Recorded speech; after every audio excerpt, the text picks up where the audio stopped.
सुबह फोन की घंटी बजते ही शर्मा जी के दिल की धड़कनें बढ़ गई। उत्सुकता भी थी और आशंका भी, क्या पता उनका क्या निर्णय होगा। वो इस रिश्ते के लिए राजी होंगे या नहीं। इसी आशा निराशा के बीच शर्मा जी ने कांपते हाथों से फोन उठाया। उधर से आवाज आई, शर्मा जी, मैं वाल्मीकि बोल रहा हूँ, नीरज का पिता। हमें ये रिश्ता मंजूर है, बस एक शर्त है। क्या? शर्मा जी के हृदय की धड़कनें बढ़ गई थी। हमने पहले जो शादी संबंधी खर्चों का बजट बताया था वो थोड़ा बढ़ गया है। अगर आपको मंजूर हो तो हम मुहूर्त वगैरह निकलवाएं।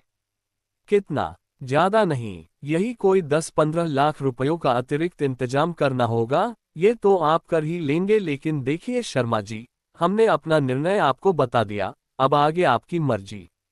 वैसे भी नीरज को अंजलि कुछ खास पसंद नहीं, वो तो हमने उसे बड़ी मुश्किल से राजी किया था। आप अच्छी तरह सोच लें। वैसे आपकी बेटी के साथ दुर्घटना वाली खबर अभी तक हमने नीरज को बताई नहीं है, वरना वो तो किसी भी कीमत पर राजी नहीं होता। वो तो हमको आपसे सहानुभूति है और पुराने संबंध है, इसलिए हम किसी तरह नीरज को मना पाए हैं। शर्मा जी को तो काटो तो खून नहीं, इसका मतलब ये लोग उनकी बेटी के साथ जो हुआ उसकी कीमत वसूलना चाहते हैं। शर्मा जी के दिमाग में मंथन चल रहा था, क्या ये सिर्फ मुझसे सहानुभूति की वजह से इस रिश्ते के लिए राजी हुए हैं या फिर 10-15 लाख अतिरिक्त रुपयों का लालच इन्हें अपने ही पुत्र से असलियत छुपाने के लिए राजी कर रहा है। ये भी तो संभव नहीं कि नीरज को ये बात कभी पता ही नहीं चलेगी। तो फिर ये बात क्यों छुपाई जाए उससे? ये तो अन्याय होगा नीरज के साथ और अंजलि के साथ भी, क्योंकि ये इनकी जिंदगी भर का सवाल था। अंजलि उनकी एकलौती बेटी थी, बड़े चाव से पाया था उससे। औसत सुंदर थी लेकिन समझदार और संस्कारवान थी। शर्मा जी ने बड़े शौक से अपनी सामर्थ्य के अनुसार उसे पाया लिखाया था, और वो एक बहुराष्ट्रीय कंपनी में मध्यम प्रबंधक वर्ग में कार्यरत थी। एक दिन ऑफिस से लौटते समय देर हो जाने की वजह से वो बस की बजाय ऑटो रिक्शा में बैठ गई ताकि शीघ्र घर पहुंच सके। लेकिन यही उसकी ऐसी भूल साबित हुई जिसने उसे जिंदगी का सबसे बड़ा घाव दे दिया।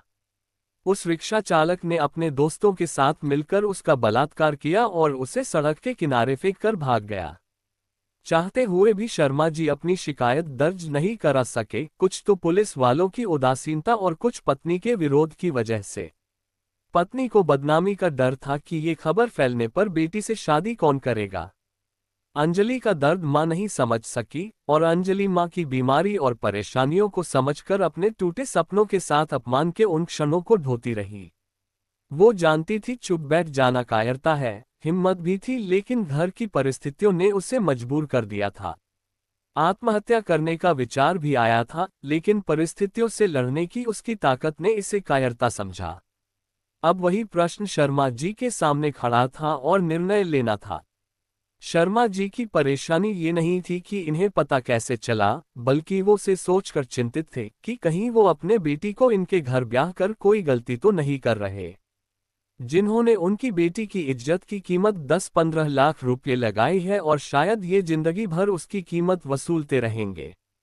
शर्मा जी ने निश्चय कर लिया कि उन्हें क्या करना है। उन्होंने तुरंत नीरज के पिता को फोन किया और कहा, वाल्मीकि जी, ये जीवन भर का सवाल है और मैं चाहता हूं कि नीरज को सब कुछ बताकर उसका निर्णय जान लिया जाए। इसके बाद भी अगर वो राजी हो जाएगा तभी हम बात आगे बढ़ाएंगे। आपको हुआ क्या है? आप जानते भी हैं क्या कह रहे हैं। क्या नीरज सब कुछ जानकर इसके लिए राजी होगा? वाल्मीकि जी, अगर नीरज वास्तविकता जानने के बाद इनकार कर देगा तो कोई बात नहीं, लेकिन अगर वो भी आपकी शर्तों पर राजी होता है तो ये रिश्ता हमें मंजूर नहीं होगा। वाल्मीकि को पता था कि अंजलि एक योग्य, समझदार और कामकाजी लड़की है, तथा उसके साथ जो हुआ वो एक दुर्घटना थी। अतः अपने अंतर्मन से वो भी इस शादी के पक्ष में थे, बस थोड़ा लालचा गया था कि इसी बहाने कुछ और पैसे ले लिए जाएं। अंजलि की योग्यता, समझदारी और सच्चरित्रता ही वो ताकत थी कि शर्मा जी ने नीरज को सब कुछ बताने की हिम्मत जुटाई और जा पहुंचे नीरज के घर। सब कुछ सुनने के बाद नीरज ने कहा, अंकल, आपने अभी जो कहा वो सब मुझे पता है। शर्मा जी और वाल्मीकि अवाक रह गए, और नीरज बोलता जा रहा था, मुझे ये सब अंजलि ने उसी दिन बता दिया था जिस दिन हम आपके यहाँ उसे देखने आए थे। सब कुछ जानने के बाद तो मुझे विश्वास हो गया है कि अंजलि जैसी योग्य, हिम्मती और ईमानदार लड़की को जीवनसाथी के रूप में पाना मेरे लिए सौभाग्य की बात होगी। इसमें कोई सहानुभूति वाली बात नहीं है। मैं तो अंजलि के संस्कारों और हिम्मत से प्रभावित हूँ। मैंने उसके बारे में सुना तो बहुत था, लेकिन देखा नहीं था, इसलिए उस दिन आपके यहाँ आया था। जिस हिम्मत से अंजलि आज भी जी रही है चुपचाप, और जिन संस्कारों ने उसे माँ के चिंता को अपने अपमान से ऊपर रखने की समझदारी दी है और मुझे सब कुछ बता देने की हिम्मत दिखाई है, वो किसी दहेज से कम है क्या?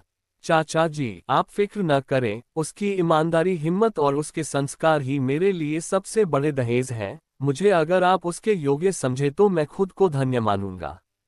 उसकी ये बातें सुनकर शर्मा जी का दिल भर आया और वो केवल डबडबाए आंखों से उसे देखते रहे, कुछ भी बोल न सके। और ये सोचते रहे कि क्या जिस सभी बेटियों को जिनके जीवन में ऐसी काली रात आई होगी, क्या उनके लिए ऐसी सुबह आएगी? काश ऐसा ही होता हो कि बेटियों के गुणों को दहेज मानकर उनका सम्मान किया जाता। दोस्तों, हमें मालूम है कि कहानी पसंद आने पर आप लाइक और सब्सक्राइब जरूर करेंगे, अतः कहानी राज के तरफ से कहानी को पूरी पढ़ने के लिए आपको बहुत बहुत धन्यवाद। हम फिर मिलेंगे एक नई कहानी के साथ, तब तक के लिए फिर से एक बार धन्यवाद।